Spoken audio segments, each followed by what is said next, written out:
Oye, aparte aquí en las listas de participantes, al ladito de Admit está Remove. Entonces, yo lo pondría con más espacio porque pues ahí por la urgencia puede que mandes a Sí, volar sí. mucha la chingada a alguien. Bueno, ya. Continue. Hola, Dulce.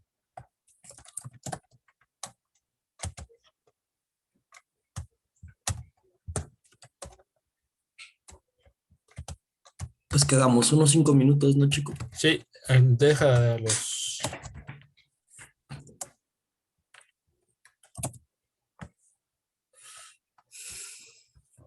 ¿Y Dulce cómo supo? Yo creo que básicamente siguió su corazón y su instinto y dijo, tal vez estén ahí otra vez como ayer. Pues sí, ese fue el instinto. Muy bien, muy bien. Excelente. Muy bien.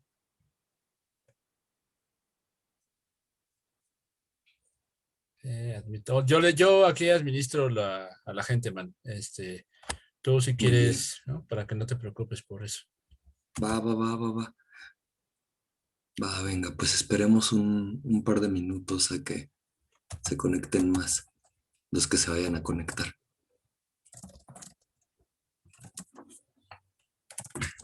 Mientras voy conectando mi tablet.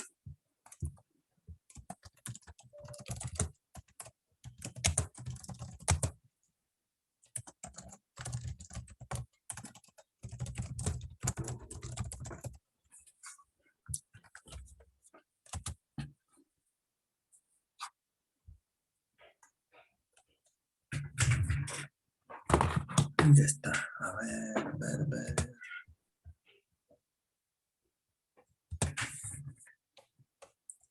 Bueno, aquí anda, voy Saludos. a mutear esto. Sí, tú tranquilo. Vamos a dar un par de minutos más, nomás a ver quién más se conecta. Y ahorita ya les comparto Perdón. pantalla. Soy Mateo, solo que me metí a través de la escuela de la compu de mi mamá, entonces por eso sale otro logo y otro nombre. Pero soy Mateo. Ah, no te preocupes. Bienvenida a Escuela Waldorf de Cuernavaca.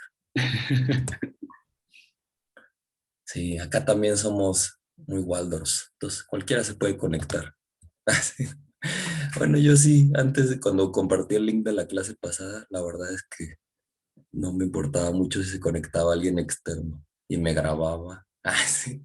O a boicotear la clase, ¿verdad? También luego me imagino que pasó en algún momento.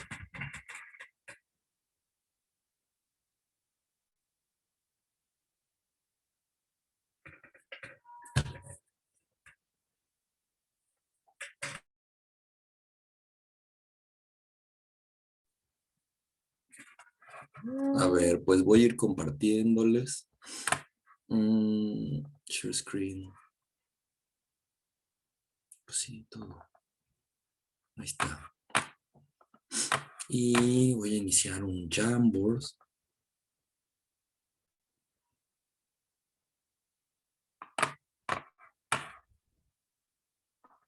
A ver. Y voy a hacer esto pequeño. Y voy a abrir uno. Y listo. A ver, ¿qué hora tenemos? Pues ya son como las 5:33. ¿Cuántos son? A ver. Ya van varios, ¿verdad? Sí, ya van un montón. A ver.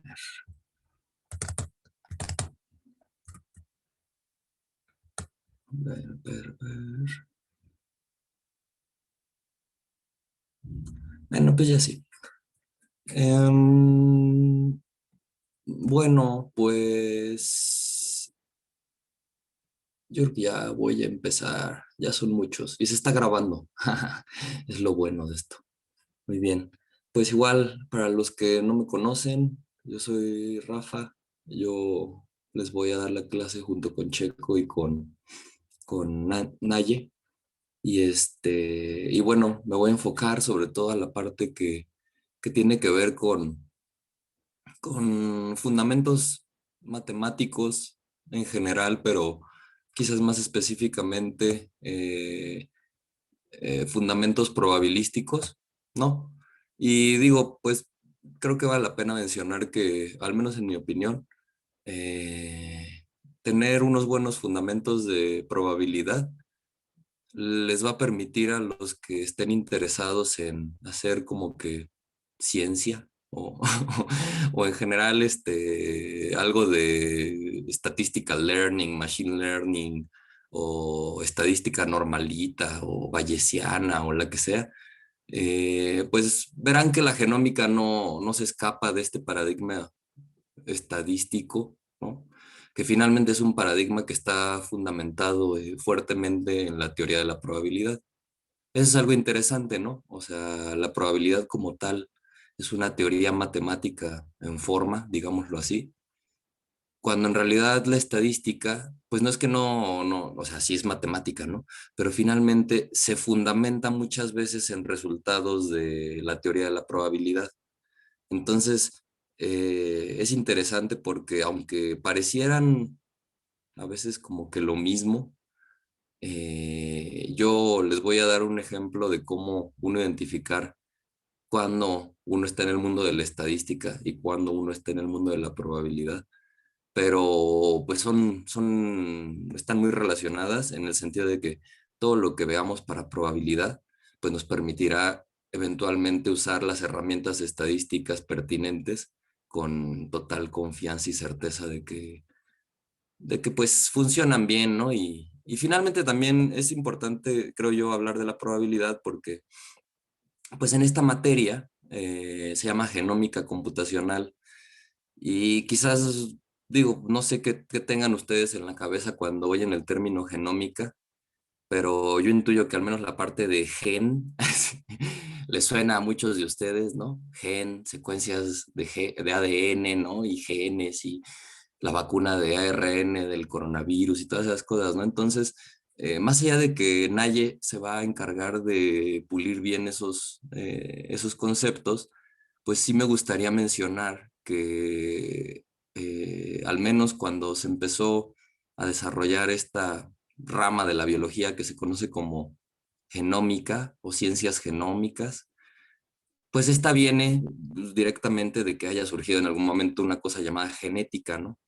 Y entonces la genética, porque los biólogos, muchos seguro ya llevaron su clase de genética, los que no estarán por llevarla, irónicamente la genética es una disciplina o una rama de la biología que está fuertemente basada en la probabilidad.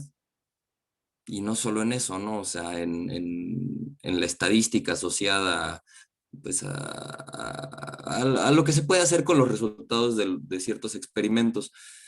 Seguramente, ¿no? Y los que no han llevado genética, los computólogos, pues quizás en la prepa, ¿no? Si en algún momento llevaron biología, les hablaron de un tal Gregor Mendel, ¿no? Gregor Mendel, el cual era un monje, ya no sé si era un monje, un padre, un reverendo, era un monje, vivía en un monasterio, ¿no? En lo que hoy es República Checa y en ese entonces era el Imperio Austrohúngaro, ¿no? Austria, algo así. Y el punto es que pues Mendel se dedicó a estudiar cuantitativamente cómo era que las características, cierto tipo de características en cierto tipo de organismo, bueno, en chícharos, ¿verdad? Para que los mantengo en suspenso si ya todos se saben más o menos la historia, cómo las características de una generación de chícharos se heredaban a la siguiente, ¿no? Mendel se encargó de estudiar ese fenómeno, se encargó de pues, hacer el diseño experimental, ¿no? Sembrar a los chícharos, ¿no? Y generar sus controles experimentales, ¿no? Y todo eso. Y pues, a ver, pues ya si le estoy hablando de esto, es que justo esto va directamente conectado con la teoría de la probabilidad, ¿no? Porque finalmente eh, la teoría de la probabilidad, aunque es más vieja que Mendel, ¿no? Como unos 200 años más vieja,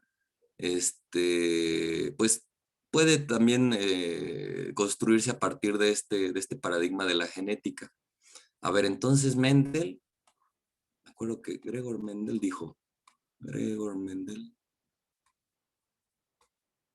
Méndez, ¿cómo se llamaba el de Franz Kafka? Ah, no, Gregorio Samsa. Gregor Mendel, pues agarró y dijo, a ver, yo voy a estudiar a los chícharos, ¿no? A los chícharos. ¿Por qué? Muchas razones, o sea, los chícharos en particular, la variedad que Mendel estudió, pues son una planta que crece rápido, ¿no? O sea, que no pasa mucho tiempo entre que la siembra sí crece, y Mendel pues quería tener un tamaño muestral, un tamaño de réplicas, un número de réplicas en sus experimentos grande, ¿no? Yo sé que no hemos hablado de qué es una muestra ni de qué es una réplica, ¿no? Pero digamos que n es el número de observaciones o el tamaño de muestra, y Mendel quería que su n pues fuera grande.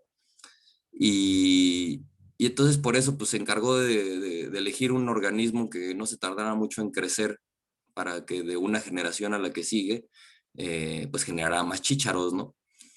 Y entonces, pues digo, no me voy a meter mucho, ¿no? Con la biología del chícharo. Básicamente lo que ocurre es que ustedes siembran una semilla, sale una planta, ¿no? Genera flores, ¿no? Y ahí se reproduce, sale el fruto, y bueno, de aquí van a salir más chícharos, ¿no? A esto se le suele llamar progenitores, ¿no? Y esta es la F1, ¿no? Que sería la primera generación, ¿no? Y así sucesivamente, ¿no? F2, Fn, ¿no? Para todos los organismos. Y entonces Mendel, literalmente, pues lo que dijo fue, oigan, pues yo me voy a fijar en 7 características que él notó que eran bastante conspicuas entre los chícharos, ¿no? Y ahorita les voy a hablar solo de una de ellas, ¿no? Pero sí quiero que sepan que eran 7, porque resulta ser que esta planta, este organismo, tiene solamente 7 cromosomas. Yo sé que puede que los computólogos, no quiero, o sea, no quiero decir que no lo sepan, seguro muchos de ustedes sí saben qué es un cromosoma y qué es un gen y todo eso, pero imagínense que estamos en la época de Mendel, donde Mendel está igual que los que no tienen idea de qué es un cromosoma y un gen. Mendel no sabe de genes, ¿no? Mendel tiene chícharos, y a los chícharos, pues, resulta ser que una característica que les quiso ver fue si eran palomitas de maíz, ¿no? Rugosos o lisos, ¿no?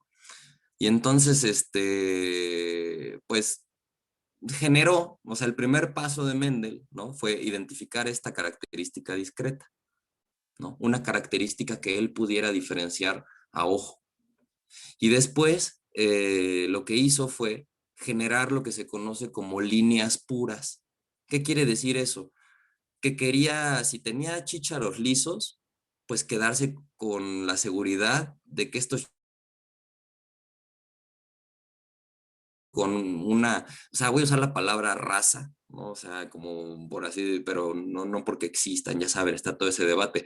Pero lo que quiero decir es que genéticamente estos chícharos, si ustedes los cruzaban entre ellos una y otra vez a lo largo de las generaciones, solo eran lisos o redonditos, y generó una línea pura a su vez para las palomitas de maíz, ¿no? Para los rugosos. ¿Ok?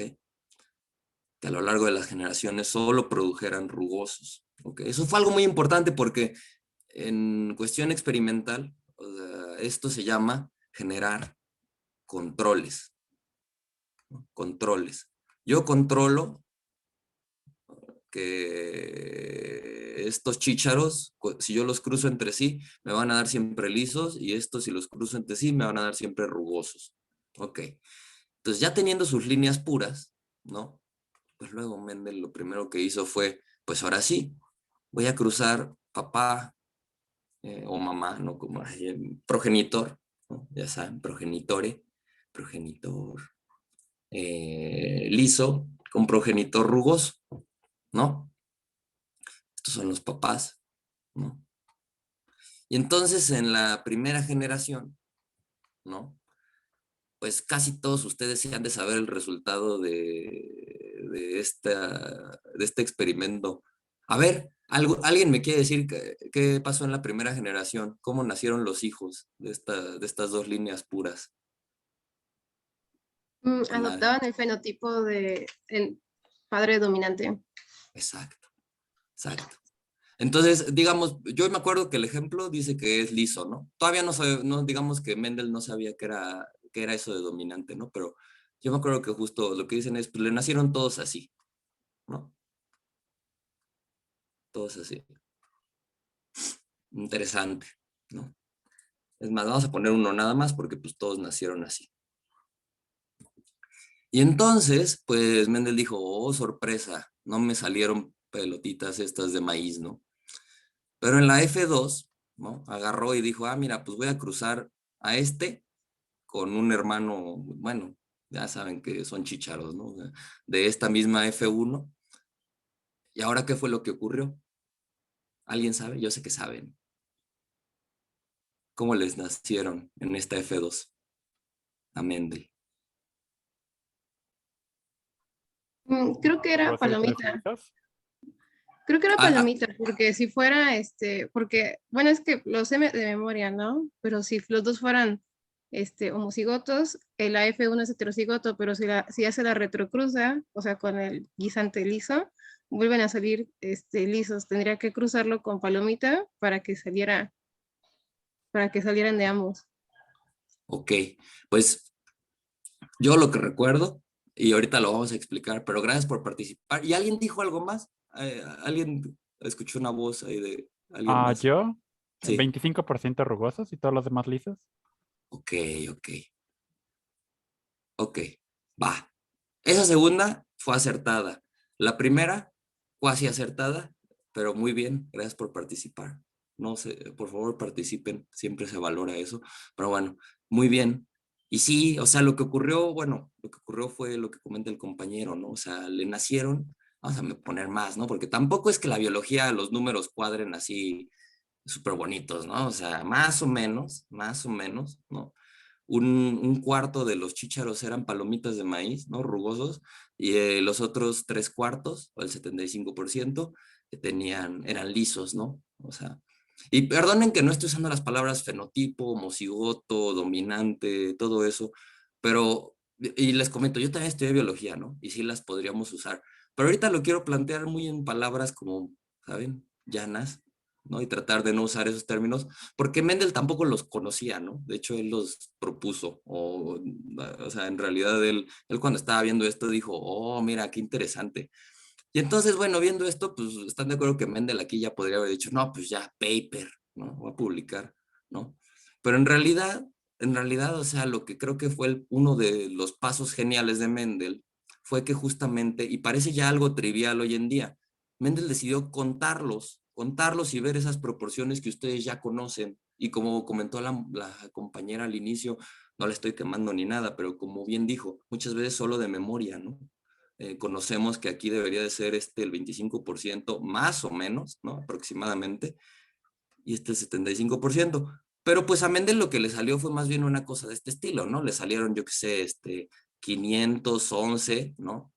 Y acá, pues serían como, no sé, si esto es 75%, pues esto sería, no sé, como 153, no sé, ¿no? O sea, lo que quiere decir es que la genialidad de Mendel también en gran medida está porque decidió contarlos, asignarles un número, medir, ¿no? O sea, decir, ah, ok, ¿y qué creen que estas proporciones, ¿no? Estas proporciones, así que así si uno lo ve ya en términos de probabilidad, pues yo sé que voy a abusar un montón de los términos, pero para todos los biólogos, cuando vean un porcentaje, una proporción, una fracción, y también los computólogos, ¿no?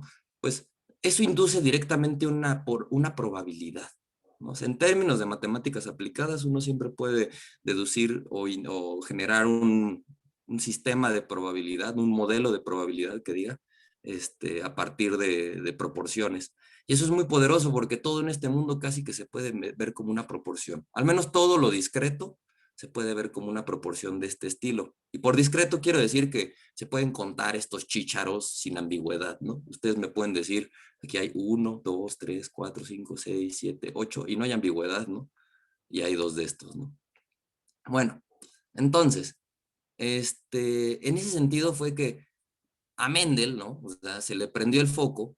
Bueno, después de andar pensando por qué ocurre esto, pues se le ocurrió esta idea. Y hay que decirlo, Mendel, cuando ustedes vean la Wikipedia, dicen que fue un gran biólogo, matemático, y no me acuerdo qué otra cosa, pero dan meteorólogo, varias cosas. Ya saben que antes todos eran todo. Pues la parte de por qué se le ocurrió esto de que les voy a decir, pues es interesante porque dirías, híjole, quizás no sé si había que ser un poco todólogo para pensar en esa posibilidad de modelo. Pero lo que Mendel dijo fue, pues a mí se me hace que el padre bueno, que los progenitores tienen en su interior, ¿no? Dos partículas, ¿no? Una que pone aquí, no sé, como digamos liso, ¿no? RR. ¿Por qué dos? Porque entonces Mendel lo que decía es que cuando los progenitores se cruzan con estas dos partículas, ¿no? O estos dos, pues sí les voy a decir así, ¿no? Porque él todavía no decía lo de genes, ¿no? De hecho, él no propone la palabra gen, la proponen después. Y pues entonces lo que ocurre es que él lo que dice es que todos estos que nacen acá son de esta manera, son LR. ¿Por qué? Pues básicamente dice, porque este padre solo produce partículas de tipo L. ¿Y por qué este progenitor produce solo partículas de tipo R? Entonces, si yo los mezclo, pues todos se ven así, ¿no?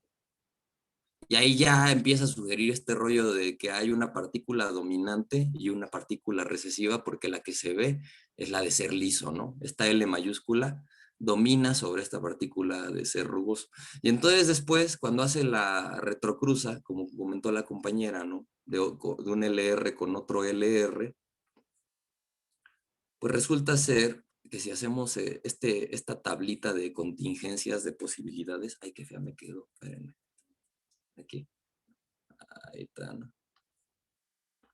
Que si hacemos esta tablita, pues nos queda que podemos tener chícharos hijos en la F2, ¿no?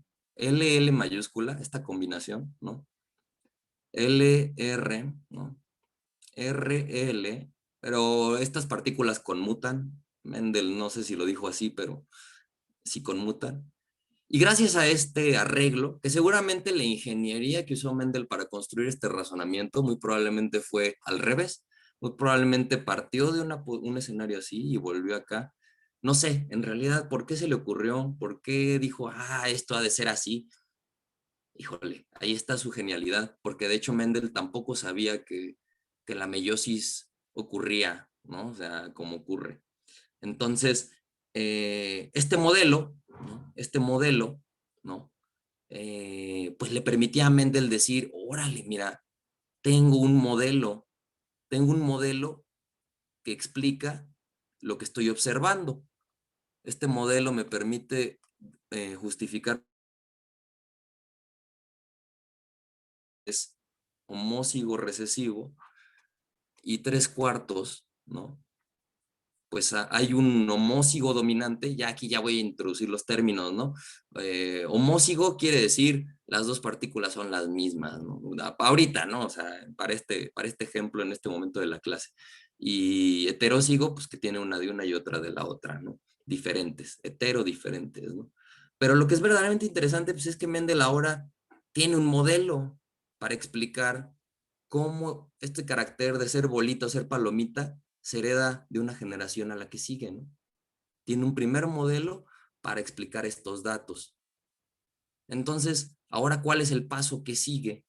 O bueno, ¿qué fue lo que pensó Mendel, no? Dijo, ahora sí voy a publicar, ¿no? Dijo, ahora sí voy a publicar que cuando hago esto con chícharos lisos y rugosos, este modelo explica lo de acá, ¿no? En proporción 3:1. Y pues ustedes, como buenos estudiantes de la Facultad de Ciencia, lo que tienen que decir es no. ¿Por qué? Porque está usando estos datos para generar un modelo y valida este modelo con esos mismos datos. O sea, estos datos generan este modelo y este modelo explica estos datos, pero porque el modelo viene de los datos. Entonces tenemos un problema de validación porque no, pues no es válido, ¿no? O sea, no es válido agarrar datos para decir que ese modelo viene de esos datos y luego decir que ese modelo explica estos datos. Entonces, lo que Mendel hizo fue hacer predicciones. Bueno, pues, o sea, justo dijo, a ver, ¿y qué pasa entonces si agarro uno de la F1, ¿no? Que sea heterózigo, ¿no? Lo voy a poner así, LR, ¿no? Y lo cruzo ahora, no sé, con uno de estos cuates, una palomita de maíz. Y entonces Mendel, de acuerdo a su modelito, ¿no? Pues agarró y dijo, a ver, pues voy a hacer mi tablita esta que se llama cuadro de Punnett, ¿no? Pero bueno, es una tabla, ¿no? De contingencias, literalmente. Entonces tenemos aquí a L, a R, a R, a R, ¿no? Progenitores. Entonces podemos tener LR, LR, RR, RR, ¿no? 50%, 50%, ¿no? 50% de heterócigos o bueno, que se van a ver como bolitas, y 50% van a ser chícharos. Pues Mendel justo se puso a hacer estas predicciones y luego los correspondientes experimentos, ¿no? ¿Y qué creen? Que los números le salían bien bonitos. Lo que nunca pasa en biología, lo que nunca pasa, de verdad, ¿eh? O sea, o sea, les mentiría si les dijera, ay, no, sí, o sea, la genética se porta así como se las estoy contando. Conforme vaya avanzando la clase, se irán dando cuenta de que este modelo, en un inicio, vamos a decirlo, muy ingenioso, sencillo, elegante, genial, y todas las cosas que le quieran decir, se vio limitado, ¿no? Unos 30 años después de que Mendel publicara esto, ¿no? Se vio, porque, bueno, ya no les hago el cuento largo, o sea, Mendel hace esto, o sea, y con estas predicciones, pues ya empieza a generar su primera ley de Mendel, ¿no? Que es la ley de que los caracteres, ¿no? Bueno, luego les digo bien los nombres, ¿no? O sea, pero el punto es que cuando Mendel publica ya su trabajo, nadie le hace caso y pasa como 30 años empolvándose hasta que llegan unos investigadores gringos, y creo que uno era inglés, pero el punto es que es en Estados Unidos, y se ponen a estudiar a la mosca de la fruta, ¿no? Y ahí se van a dar cuenta de que lo que Mendel proponía, pues estaba bien, pero para el chícharo, ¿no? O sea, y entonces como punto de partida, pues eso iba a ser algo que permitiera, bueno, ya ir generando la teoría genética moderna, ¿no? Bueno, aquí esto la verdad me va a servir para introducirles algo que es interesante, ¿no? Que es que la teoría de la probabilidad, bueno, yo no sé si muchos ya llevaron probabilidad, supongo que los computólogos varios ya, y sé que los biólogos llevan bioestadística y llevan mates, y en algunas clases de mate les dan probabilidad, pero bueno, voy a abrir un poco la pregunta, así de, ¿alguien me quiere decir su definición de probabilidad o lo que entiende por probabilidad? Y no tiene que ser una definición correcta, ni mucho menos matemática, puede ser algo muy intuitivo, o si quieren dar la matematicosa, también la pueden dar, están en todo su derecho, ¿no? O sea, pero algún voluntario quiere decirme qué entiende por probabilidad. Si no, ya saben, voluntario obligatorio, ¿no?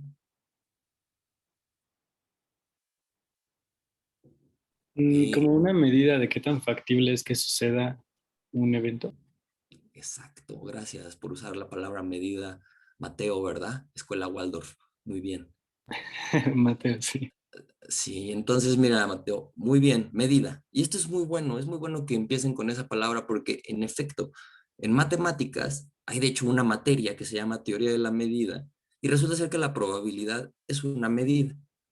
Y yo sé que no nos vamos a meter, yo no me voy a meter con teoría de la medida, quizás en algún momento, no sé, pero ahorita lo que quiero recalcar es la palabra de medir, ¿no?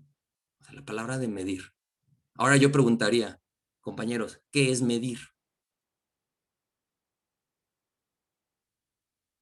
Como cuantificar, bueno, yo lo entiendo así, como cuantificar algo. Cuantificar, ¿verdad? Comparar con alguna escala numérica, asignarle un número a algo, o sea, es cuantificar, ¿no? Híjole, incluso aunque sea una escala inventada, de mucho, poco o nada, de alguna manera mucho, poco, nada es lo mismo que 0, 1 y 2 para la compu, ¿no? O sea, entonces, estamos tratando de, con una escala, ya sea numérica, con los reales o con los enteros, contando, asignar, pues sí, ¿no? Un número que nos permita decir, no, pues es más probable, ya estoy usando la palabra sin haber definido qué es, ¿no? O sea, pero bueno, es más probable, o en este caso, pues es igual, ¿no? Es igual de probable en este experimento, ¿no? De tener un progenitor heterózigo con un homózigo, es igual de probable tener lisos que chicharitos, ¿no? Y eso pues, se extrapola a, o sea, en cuanto uno empieza a ver las cosas así, empieza a verlas como probabilidades, pues casi casi que hasta se puede volver inversionista de Wall Street porque se vuelve, invierto en la acción lisa o en la acción rugosita, ¿no? Ah, ya me vi muy actuaril. No, qué bueno que no hay actuarios. Y si hay, bienvenidos. Ya saben que es el clásico chiste y ya no quiero que me vayan a hashtagar por bulear. Pero bueno, no, bienvenidos. Y sí, o sea, lo que quiero recalcar es que el asignar esa medida, lo que es esa medida de probabilidad a algún fenómeno, le da un poder muy fuerte, ¿no? O sea, a muchas cosas, ¿no? O sea, en términos de como científico, como investigador, pues te permite decir casi casi si te vas a morir de COVID o no, o cuánta gente va a tener reacción secundaria a una vacuna, ¿no? O el porcentaje de falsos positivos que tienen las pruebas rápidas, o todas esas cosas súper interesantes, ¿no?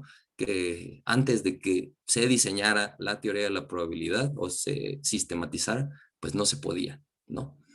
Y entonces, hablando de eso, y sí me gusta quedarme con lo que dijo Mateo, de la medida de la certeza o de, ajá, pues sí, ¿no? De la certeza que tenemos de que algo ocurra, pues entonces vale la pena preguntarnos que algo ocurra, o sea, la frase, la certeza de que algo ocurra, pues yo sé que suena vaga, ¿no? O sea, y entonces lo que uno suele hacer en teoría de la probabilidad, ¿no? Es pensar más bien en que uno define que algo ocurra, pues podemos decir, bueno, estaría mejor decirlo como, ¿y qué tal si decimos, pues, definimos un experimento, ¿no? Un experimento. La palabra experimento, ¿no? Buscando, yo al menos cuando la menciono, ¿no? Lo que busco es decirles, ok, estamos tratando de acotar, y por acotar, pues miren, voy a hacer el clásico dibujo para acotar un terreno rectangular, ¿no? Nos permite acotar lo que puede ocurrir o no puede ocurrir dentro del experimento. Yo sé que esta es una aproximación muy idealizada porque los que hacen biología experimental o incluso los computólogos que han hecho experimentos, pues bueno, es que en la compu es más fácil controlar, ¿no? Quizás el ejemplo de la computación es, bueno, del uso de la computadora para hacer experimentos no es bueno porque ahí sí puede uno controlar muchas cosas. Pero en biología se da mucho que este rollo de definir un experimento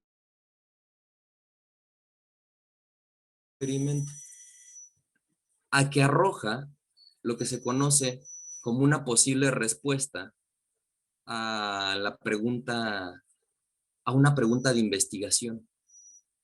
O sea, finalmente, bueno, ahora esto de que algo ocurra, yo diría, es importante tener en mente cuando uno quiere usar la medida de probabilidad en un fenómeno, pues definir bien al fenómeno, pero sobre todo tener bien clara la pregunta de investigación, ¿no? ¿Qué pregunta estoy buscando contestar? Porque en la medida en la que uno tiene clara la pregunta que quiere hacer, ¿no? Uno puede sugerir una respuesta o hipótesis, ¿no? A esa pregunta, y en función de esa hipótesis, para ponerla a prueba, un experimento, ¿no? El experimento va a poner a prueba esa hipótesis, que es una posible respuesta a la pregunta de investigación. Entonces, esforzándonos en tener bien definido ese fenómeno, ese algo que va a ocurrir, ¿no? Podemos generar una pregunta de investigación clara, dar una respuesta posible, no una hipótesis, y en esa medida definir un experimento. Y habiendo definido ese experimento, o sea, si todo esto nos tomamos el tiempo de hacerlo lo más preciso que podamos, ¿no? Nos va a ser más fácil asignar medidas de probabilidad. Cuando uno hace todo al aventón, no tiene pregunta de investigación, no tiene bien claro el fenómeno que quiere modelar, o no digo que lo tengan que tener súper claro, pero que hagan el esfuerzo al menos de discutirlo y tratar de tenerlo claro, porque lo que usualmente ocurre en la ciencia es que uno se toma muy poco tiempo pensando cuál es la pregunta cuando ya anda colectando datos, ¿ok? Entonces, a veces, pues sí, está bien colectar datos, a veces de ahí puede que les surja alguna idea para su pregunta, pero vale la pena pues también o sea, reflexionarlo desde antes, ¿no? Y en la medida en la que uno define el experimento, ¿no? Pues vamos a decir que adentro de ese experimento va a haber una cosa llamada espacio muestral, al cual se le suele asociar el símbolo omega en teoría probabilidad, bueno, omega mayúscula, ¿no? Porque esta otra también es omega. Creo que también luego lo usan ese. Y el punto es que adentro de este espacio muestral, pues está el universo de resultados que pueden ocurrir o no. Porque los que no pueden ocurrir son el vacío, jajaja. Pero bueno, el punto es que aquí adentro está todo lo que puede ocurrir como resultado de este experimento. ¿Ok? Y entonces, y es interesante decir, a ver, con lo que les expliqué ahorita de genética, de hecho, podemos pensar en un caso interesante. A mí no me gusta dar el clásico ejemplo de la moneda, porque me parece trillado y digo, es útil, pero podemos dar un ejemplo un poquito más biológico y dado que ya hablamos de chícharos y de genética, pues no está de más irles presentando algo que puede parecerles interesante. Ahí les va mi experimento. Mi experimento o lo que yo quiero evaluar, cuantificar, es, o lo voy a poner como una pregunta, ¿no? A ver, ¿cuál es la probabilidad? Y yo sé que no he definido la probabilidad, nada más he hablado de ella como si ya supieran qué es, pero créanme que es porque prefiero dar más intuición y luego ya caerles con la definición. De hecho, les prometo, miren, aquí tengo un notebook que les voy a pasar donde defino lo de probabilidad, o sea, de una manera un poquito más formal y todo, ya saben, pero o sea, no se los quiero dar así, pues, ¿no? O sea, eso se los puedo dar y ustedes lo leen, y si no, luego lo vemos así. Pero bueno, aquí la cosa es, ¿cuál es la probabilidad de tener, vamos a decir, un niño, ¿no? O una niña, bueno, ¿cuál es la probabilidad de tener un niño al tener un hijo, ¿no? Al tener un hijo. Y en general se está preguntando pues también por la probabilidad de tener una niña. Y yo sé que ahorita, en estos tiempos, quizás me van a decir, Rafa, pero esas no son las dos únicas posibilidades cuando uno va a tener un hijo. Y yo les voy a decir, en efecto, tienen toda la razón porque la diferencia entre niño o niña, ¿no? O sea, entre el sexo biológico de un organismo Homo sapiens, pues ha sido tema de debate y lo sigue siendo al día de hoy. ¿Me explico? O sea, pareciera ser que el debate está solo a nivel de género, pues no, queridos compañeros, en el sexo biológico también genera pues debate, de entrada porque si nos vamos por los órganos reproductores, pues están los hermafroditas. Entonces esos no son ni masculino ni femenino. Y luego, si uno se va a nivel cromosómico, pues sí, ¿no? Típicamente nos dicen, sí, los hombres son XY y las mujeres son XX, pero la realidad es que no, chicos. O sea, están los chicos YY, están las superhembras, está el síndrome de Klinefelter, que son chicas también, creo. Y hay, creo que otros varios, ¿no? Pero el punto es que a nivel cromosómico tampoco les podría decir yo, mira, los que tienen XY son hombres, los que tienen XX son mujeres, porque ni siquiera así ocurre, ¿no? Entonces, cuando uno se va todavía, o sea, a lo que voy es a que los conceptos de masculino y femenino, como cualquier concepto, son un modelo que el ser humano le impone a la realidad. Y la realidad no tiene por qué respetar ese modelo, ¿no? Puede mostrarnos a todo momento que nuestro modelo es eso, es un modelo. El lenguaje es un modelo y decir niño, niña, pues es una abstracción del fenómeno.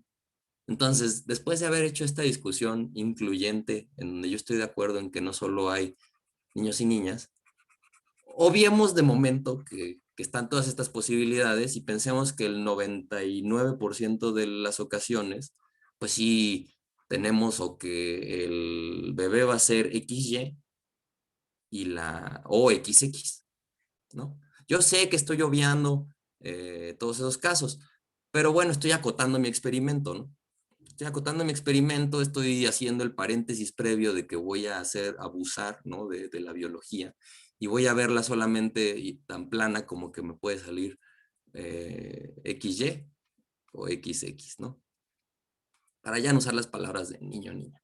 Y entonces, a ver, pregunta, ¿cuál es la probabilidad de que al nacer un niño sea XY? ¿Alguien sabe? O lo que decimos niño, hombre, varón, masculino, macho, lo que sea. ¿Alguien sabe? ¿Alguien ya tiene un hijo? ¿O dos? No. Y bueno, se vale decirlo así como en porcentaje. ¿Sí saben o no saben? Alguien sabe, yo sé que alguien sabe. Puede ser que no, ¿verdad? No, bueno, ya no les voy a seguir torturando.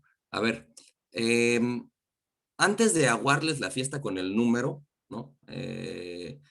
Hay varias maneras de contestar esta pregunta. La teoría de la probabilidad nos dice que hay varias maneras.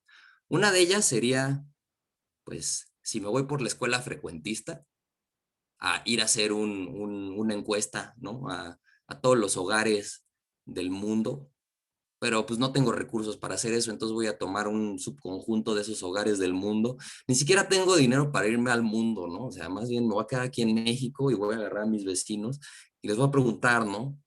Si tuvieron, cuántos hijos tienen y cuántos son varones y cuántos son chicas, masculino, femenino, ay, bueno, XY o XX, ¿no? Y entonces, esa es una manera, ¿no? Y luego saco la proporción y les doy la respuesta, pero ustedes me van a decir, oye, Rafa, pero pues eso fue en tu muestra, ¿no? Y digo, oh, sí es cierto, tienen toda la razón. Quizás lo tenga que repetir. ¿Cuántas veces? Pues las que fueran suficientes.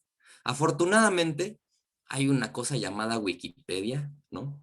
En donde si uno se pone a ver las proporciones de hombres y mujeres en el mundo, se va a dar cuenta de que aunque hay países que se desvían, en general se tiende a una proporción de este estilo, 1-1, 50-50. Se tiende a ello, les digo, porque están todos las excepciones como los países árabes, China, o sea, qué les quiero decir con eso? Que típicamente en lo que se ha visto también es que las chicas suelen ser más longevas que los hombres por muchas razones. ¿Alguien levantó la mano? No. Bueno, sí, ya se me pueden interrumpir, ¿eh? Pero bueno, y el punto es que típicamente desviarse de esta proporción hacia más chicas es lo que biológicamente las mujeres suelen ser más longevas. Hay varias teorías ahí, pero no es un desvío fortísimo. O sea, les hablo de que tendrán 51% chicas, 49% hombres. Sin embargo, es interesante notar que esta proporción de 1-1 puede deducirse del mecanismo biológico de la herencia, al menos de una parte, ¿no? De una parte, lo que es el proceso de generación de células sexuales, gametas, espermatozoides y óvulos, la meiosis, para no hacer el cuento largo, ¿no? Y entonces, érase una vez una célula espermatogenética u ovogenética, ¿no? Y entonces, digamos que, a ver, lo voy a hacer así. Ustedes tienen acá a las espermatogenéticas, pues supónganse que las espermatogenéticas son así, XY, y acá tienen las XX, ¿no? Entonces resulta ser que se entra una primera meiosis, que es como una especie de mitosis incompleta, ¿no? En donde acaban con, ay, perdón, sería algo así, ajá, así, ¿no? Estos son los óvulos, ¿no? De las mamás, óvulos, y estos son los espermatozoides, ¿no? espermas, lo voy a poner. Y entonces acá, bueno, bueno, y lo que ocurre después es que estas luego, ¿no? Generan, espérense.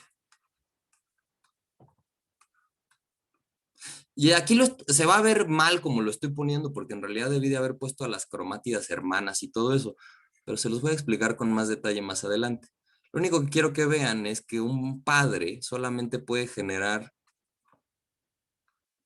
no se pregunten mucho esta Y, cómo se duplica aquí, porque no es que se duplique, ¿no?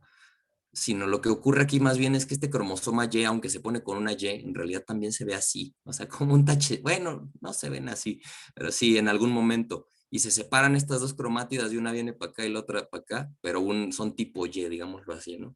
Pero bueno, el punto es que lo voy a dejar con la letra Y porque es más claro que es una Y, ¿no? Y no se preocupen, vamos a ver lo del cromosoma y las cromátidas, ya que les hable con más calma de, pues sigue siendo la historia de la genética de alguna medida, en alguna medida, ¿no? Entonces aquí tenemos que los óvulos que puede generar una madre son todos, permiso checo, gracias, XX, ¿no? Entonces, si uno lo ve así, noten ustedes noten ustedes que la madre, al generar óvulos, solo puede generar óvulos con el cromosoma X. Entonces, irónicamente, el sexo de un bebé está totalmente determinado por el papá. O bueno, sí, pues sí, el papá, el varón, lo que sería el XY, digámoslo así, ¿no? Y eso es algo interesante porque entonces, fíjense, el papá solamente puede aportar, bueno, de hecho, más bien puede aportar o un esperma X o uno Y. ¿En qué proporción? Pues noten ustedes que por este mecanismo, ¿no? Podríamos decir que aunque se generan millones de espermatozoides a lo largo de la vida de un hombre, en proporción, por este mecanismo de meiosis, no hay razones para pensar que no es 50-50. O sea, no hay razones para decir que se privilegia alguna proporción por la otra porque todas las células espermatogenéticas son XY. Entonces todas van a generar en proporción estos 2 y 2, ¿me explico? Entonces, la madre solo puede aportar X, ¿no? Y bueno, pongamos si quieren el otro X, pero da un poco igual porque entonces eso quiere decir que los hijos o los bebés en el mundo deberían de tender, ¿no? A una proporción de 50% y 50%. Si lo quieren ver como heterócigos, pues aquí tienen un heterócigo, que no es lo mismo, no es lo mismo, no es lo mismo, lo recalco, pero es el mismo modelo, ¿no? O sea, ahí tienen los heterócigos y aquí tienen a unos homócigos, pero son 50-50, ¿no? Entonces, ¿qué quiere decir esto? Que esperaríamos observar 50% hombres y 50% chicas, o 50% masculinos, 50% femeninos, 50% XY, 50% XX en el resto a lo largo del mundo, ¿no? En promedio. Pero es común ver desviaciones de estos números. ¿Por qué? Si hay una guerra, típicamente se mueren más a los hombres porque típicamente en el ejército hay un mayor porcentaje de hombres, ¿no? Pero bueno. También en China, con la política del hijo único que la acaban de levantar hace poco, pues también se privilegió el porcentaje, ¿no? Hacia los varones. Pero hay países en donde hay bastantes más mujeres, ¿eh? Ahorita no me acuerdo, pero pues chequen el dato en Wikipedia y está interesante, ¿no? Y bueno, entonces en este sentido, ¿no? Volviendo al planteamiento del escenario de cuál es la probabilidad de tener un hijo, de que mi hijo sea varón, ¿no? Pues sí, 0.5 y 0.5. Entonces, este número se puede deducir experimentalmente yendo a hacer encuestas, ¿no? Yendo a hacer encuestas, checando Wikipedia y viendo el dato para varios países del mundo. O se puede deducir también de teoría previa. Esto que les expliqué aquí, pues a muy grandes rasgos es la teoría que explica, pues sí, la generación de las gametas sexuales en el ser humano, ¿no? Entonces, esta teoría previa nos permite sugerir estos porcentajes. Que finalmente, ya nada más para acotar, yo les recomiendo que no lo usen como porcentaje. Matemático que se respeta lo pone así. Probabilidad de ser niño, ¿no? Bueno, más o menos, ¿no? Y que es la misma que la de ser niña, ¿no? Y entonces, digo, ya pronto voy a terminar la clase. Me gustaría cerrar con mi diagramita de mi experimento, ¿no? Lo voy a hacer aquí abajito. Bueno, aquí hago mi omega, ¿no? Aquí está mi experimento. ¿Y cómo represento esto de acá arriba? Pues literalmente agarro, parto el pastel, ¿no? Y digo, mira, pues aquí, si me cae niño, cae en esta área, si me cae niña, cae en esta área. El área de todo el rectángulo vamos a decir que es igual a 1, o lo que es lo mismo la probabilidad de omega, ¿no? Y ese es también algo interesante de la teoría de la probabilidad y bonito, que se puede ver a través de, o sea, se puede enseñar a partir de áreas, ¿no? De áreas y de conjuntos, de teoría de conjuntos y diagramas de Venn, al menos una parte, ¿no? No toda. Pero, entonces, noten algo ustedes, noten que quizás en otro experimento ustedes me dijeran, no, oye Rafa, pues más bien hubiera estado mejor ponerlo así, ¿no? Así. No, pues sí, con bolitas, ¿no? Pero yo aquí les diría, bueno, sí, pero todo lo que está fuera de ser niño y ser niña, pues serían esos casos que no estamos considerando, ¿no? O habría que definir bien qué está pasando aquí afuera. Pues por eso a mí me gusta más esta representación de acá. Y noten ustedes también que estos dos conjuntos o estos dos posibles resultados no se sobrelapan. Cuando ocurre uno, no ocurre el otro, ¿ok? A este tipo de resultados o de eventos, que es la palabra correcta, digámoslo así, ¿no? Se les conoce como eventos mutuamente excluyentes. Y son aquellos eventos que cuando ocurre uno, el otro no puede ocurrir. O sea, si el bebé ya nació y nació XY, pues ya no puede ser XX. Y si nació XX, pues ya no puede ser XY. Ojo, en este modelo, porque ustedes ya me van a decir, Rafa, pero están los XXX, los XYY, los XXY, y todos esos están, ahorita no están siendo considerados. Porque bueno, es un primer modelo, ¿no? de probabilidad.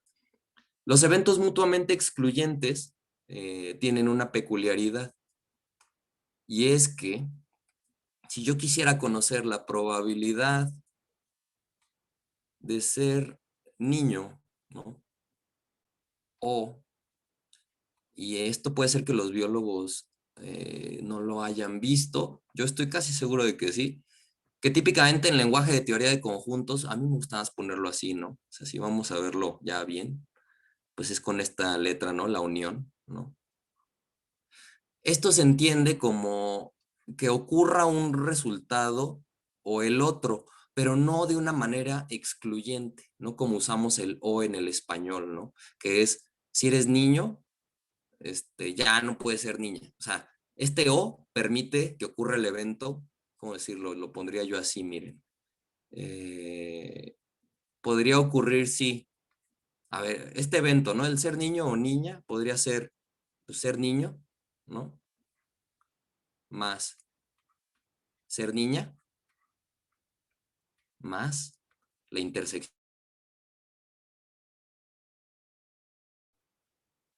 Digo, yo sé que ustedes igual le dicen, no, ¿y esas sumas qué? ¿Y esas P raras qué? Ya la clase que viene lo veo un poquito con más calma, ¿no? Pero a lo que voy es, pues quedamos que eran eventos mutuamente excluyentes. Pues a los eventos mutuamente excluyentes les va a pasar que su intersección, ¿no? Va a ser igual a lo que se conoce como el vacío, o en probabilidad, el evento imposible. Y resulta ser que la probabilidad del vacío o de algo que no puede ocurrir, oh sorpresa, esto es cero, ¿no? Esto es cero. Entonces, en eventos mutuamente excluyentes, la probabilidad de una unión es solo la suma de los eventos individuales, de las probabilidades individuales. ¿Ok? En general, no siempre los eventos son mutuamente excluyentes, porque podríamos pensar en un modelo donde se nos intersecten estos dos, ¿no? Y aquí tenemos una intersección que no es vacía. Pero estos eventos ya no son mutuamente excluyentes, ¿ok? Vamos a hablar más de ello la clase que viene. Pero de momento yo creo que lo voy a dejar aquí. Y en estos últimos, que son 6 minutos, Si tienen alguna duda, comentario. Yo igual les voy a pasar el notebook donde tengo el apunte de esta clase para que lo lean con calma. Y pues no sé. A ver, déjenme. Ya sabían de esto, no sabían de esto, ya lo repasaron, computólogos, ya sabían de genética. ¿Qué les parece la genética? La genética está padre. Y no sé cómo se hace grande esto, a ver. Profe, esa función como de probabilidad de excluyente no es la función característica. ¿Cuál? Bueno, es que ¿Esto? escuché que, ajá, que en teoría de probabilidad había una función que se llama función característica. No, mira, esa, bueno, ya que avancemos un poco más, bueno, o sea, sí, no, ay, es que ya sabes en matemática, pero a ver, la función característica suele ser una función asociada más a un tipo de variable aleatoria. Porque los que nos, ahorita si se dan cuenta, todo lo que les he puesto con probabilidad ha sido en realidad con conjuntos. O sea, aquí dice niño, unión, niña, ¿no? Niño, unión, niña. En realidad, la manera útil de usar bueno, ahora sí que la manera en la que se usa la probabilidad no es con estos conjuntos. Se define un concepto que es el que voy a definir yo creo la clase que viene, que es el de variable aleatoria, y ahí vamos a ver los distintos tipos de variables aleatorias que existen. Cada una de esas variables aleatorias tiene asociada una función característica y te permite hacer varias cosas. Pero no te quiero contestar que no, porque igual ya hay alguna versión de la... Esta yo la conozco como, es que la conozco de muchas maneras, esta reglita de aquí, ¿no? O sea, la conocen como regla de la suma en probabilidad, ¿no? Que es la probabilidad de la unión, y ahí tienes así que le tienes que quitar, ay, este es sin, bueno, perdón, aquí le tengo que quitar, este es menos. Ahorita, ya la clase que viene les explico por qué, sí, este es menos. Pero a lo que voy es, básicamente es para recordarles que cuando sumen a dos probabilidades se tienen que fijar en cómo es el evento conjunto. Porque si ese evento conjunto tiene un tamaño, se lo tienen que restar esta suma. Déjame checar lo de la función característica, o tú chécalo y de dónde lo viste, y si lo quieres, me lo quieres mandar o lo quieres platicar aquí en la clase, lo vemos. Ah, bueno, no, era un concepto nada más, es una función. Por ejemplo, que si X pertenece a, entonces la función la manda 1. Si X no pertenece a, entonces la función te da 0. Y con esto de que es Ah, excluyente, de si es radio, niño o sí. niña, entonces creí que tenía algo que ver, pero Ah, ok. Mira, detalle. eso que tú mencionas, más bien vamos a ver cuando ya veamos variable aleatoria, que es un concepto que literalmente lo que hace es, en lugar de tener conjuntos, a este le vamos a pegar un número. Este va a ser el resultado 1, no sé, ¿no? Lo que sea. Las variables aleatorias lo que hacen es eso. Van de omega, que son estos subconjuntos o estos conjuntos, a los números, a los reales. Entonces, son las que nos permiten hacer eso. Y hay una variable aleatoria que es la más elemental y sencilla, que se llama variable Bernoulli, que es una variable binaria, que justamente te puede dar o 0 o 1. De hecho, este ejemplo yo justo lo doy mañosamente pensando en que cuando presento variable Bernoulli, pues ya nada más les digo, como el experimento del niño y la niña, ¿no? Que puede ser 0 o 1. Y en realidad, la variable Bernoulli, esa que tú mencionas, para mí, es la variable más importante en toda la probabilidad porque todas las demás se derivan de definir a la Bernoulli. O sea, ya cuando hablemos de Bernoulli, después vamos a hablar de variable binomial, que son n Bernoullis, de la Poisson, que es un caso de la binomial, de la normal, que puede ser aproximada por la Poisson o por la binomial. O sea, es bien importante hablar de la variable Bernoulli, porque aunque es muy sencilla, ¿no? Solo modela el éxito, fracaso, o el 0, el 1, pasa, no pasa, llueve, no llueve, niño, niña, o niño, no niño, ¿no? En lugar de niño, niña, podríamos decir niño, no niño, y nos ahorramos el prejuicio o la definición del complemento de no ser niño. Pero a lo que voy es a que más bien creo que tú te refieres a la variable Bernoulli.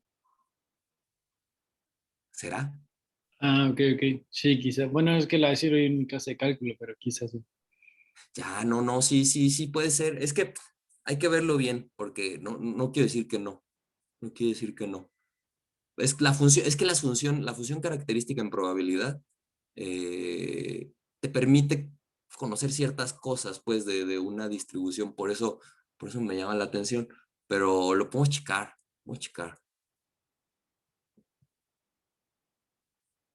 ¿A poco está? ¿Tú eres biólogo, Mateo? Sí, sí, soy biólogo. Sí, eres tú el que está preguntando, ¿verdad? ¿O quién preguntó? Sí, fui yo. Ajá, ok. No, tú estás llevando cálculo. Sí, llevé cálculo 1 y ahorita estoy llevando cálculo 2. Ah, muy bien, muy bien. No, excelente. Qué bueno que estás llevando eso. Sí. Eso va a ser útil cuando veamos variables aleatorias continuas. Pues no me voy a poner a resolver, o sea, muchas cosas, ¿no? Pero como salen por ahí unas integrales, pues es bueno ya haberlas visto para no espantarse.